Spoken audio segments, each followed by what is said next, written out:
के history sheeter Chunnu Thakur को नेपाल के काठमांडू से पुलिस ने गिरफ्तार किया है।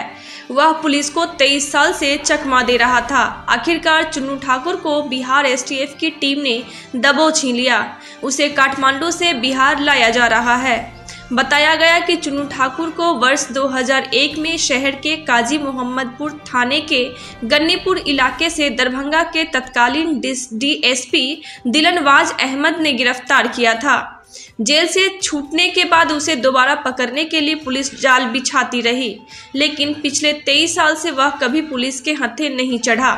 उसकी गिरफ्तारी नहीं होने के पीछे पुलिस के ही चुनिंदा ओहदेदार अधिकारियों से उसके संबंध रहने की बात कही जाती है। रविवार को काजी मोहम्मदपुर थाने के गन्नीपुर स्थित चुन्नू ठाकुर के आवास पर एएसपी टाउन भानु प्रताप सिंह समेत अन्य अधिकारी पहुंचे।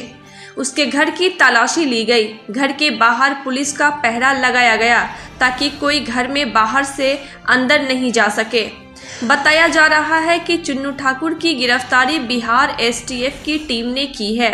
उसे काठमांडू से बिहार लाया जा रहा है। उसकी गिरफ्तारी से मुजफ्फरपुर पुलिस को बड़ी कामयाबी मिली है। उसके पीछे पुलिस पिछले 23 साल से लगी थी, लेकिन वह फरार चल रहा था।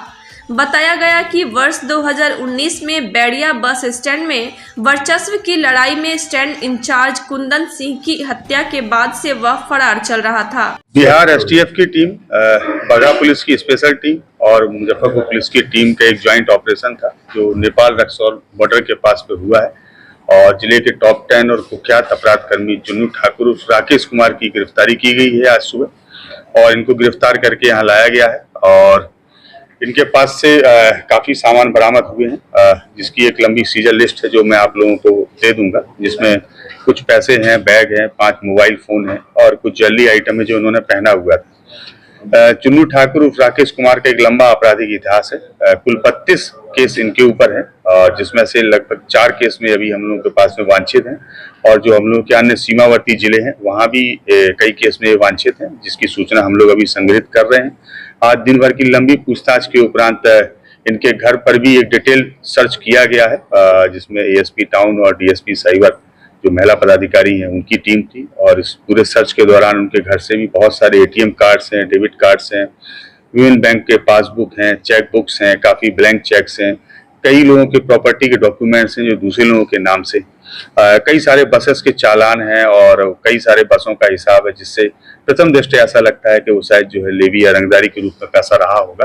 बहुत सारे डॉक्यूमेंट्स हम लोगों को मिले हैं जिसको हम लोग एक डिटेल एनालिसिस करेंगे और इन्वेस्टिगेशन के आधार पर इसमें हम लोग फर्दर प्रोसीड करेंगे। इसी सर्च के दौरान उनके घर से एक ऑटोमेटिक पिस्टल भी बरामद हुई है और 4 राउंड गोलियां भी बरामद हुई हैं। सबके आधार पर उनकी जो पत्नी है उनको भी हम लोगों ने डिटेन किया है और हम लोग इसमें भी पूछताछ कर रहे हैं और जो भी फर्दर डेवलपमेंट होंगे उससे आप लोगों को अवगत कराया जाएगा। कितने मामले दर्ज हैं इनके? अभी तक कुल 32 मामले इनके ऊपर दर्ज हैं और एक ये नेक्स्ट मामला जो वेपन मिला है उसके संदर्भ में एक अलग से केस दर्ज किया जाएगा। इन पर हत्या के केस कितने हैं? बहुत सारे केस दर्ज हैं। महत्वपूर्ण केस ऐसा है जो कई महत्वपूर्ण केस दर्ज हैं इनके ऊपर। अय्यापुर में 2019 में एक हत्या का केस है, कांटी में एक हत्या का केस है, सदर थाना के अंतर्गत हत्या के केस है। तो एक बहुत लंबी लिस्ट है इनके ऊपर। 32 जो केस हैं वो सारे केस या तो मर्डर के हैं या आर्म्स एक्ट के हैं या फिर लूट के। काफी वर्षों से फरार चल रहे थे।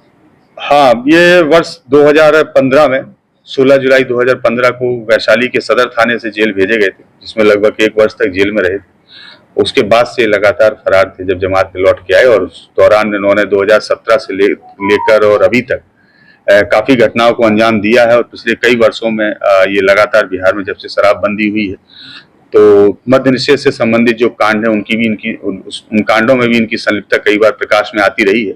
हम लोग उस आलोक में भी इनकी गिरफ्तारी पे काम कर रहे हैं। इन पर इनाम भी रखा गया था पुलिस को। हाँ, इन पर जो है पिछले वर्ष जिला पुलिस के द्वारा ही प्रस्ताव भेजा गया था जिसमें 3 लाख रुपए का पुरस्कार मुख्यालय के स्तर से इनके ऊपर रखा गया है और जिस टीम ने इन लोगों को अरेस्ट किया है वो पुरस्कार बाहर में इनके परिजन द्वारा हंगामा भी करने की सूचना। हाँ, इनके परिजन यहाँ पर आए हुए थे। जो उनके घर में जो सर्च किया गया है उसका इन लोगों का विरोध था, क्योंकि सर्च में बहुत सारे ऐसे डॉक्यूमेंट्स मिले हैं जो इस बात को प्रूव करते हैं कि इनके द्वारा बहुत इलीगल तरीके से पैसा को कमाया गया है और हम लोगों की इन्वेस्टिगेशन में अब इनकी जो संपत्ति है वो भी अनुसंधान के दायरे में होगी और इनके द्वारा जो जो प्रॉपर्टी बनाई गई है, इसके अलावा जिन जिन लोगों के ATM card, debit card, passbook या चेकबुक हम लोगों को घर पे मिले हैं।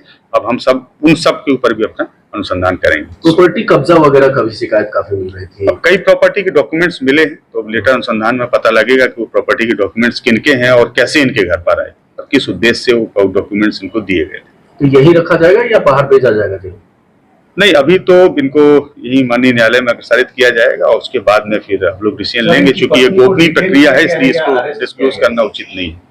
पत्नी को उनको डिटेन किया गया, अरेस्ट किया गया। अभी उनको डिटेन किया गया है, हम लोग पूछताछ कर रहे हैं और पूछताछ पे जैसे फैक्ट्स आते हैं, गिरफ्तारी होगी तो आप लोगों को सूचित किया जाएगा। लेकिन अभी तक की पूछताछ से ऐसे संकेत प्रकाश में आ रहे हैं कि हम लोग उनको गिरफ्तार करके माननीय न्यायालय में अग्रसारित करेंगे।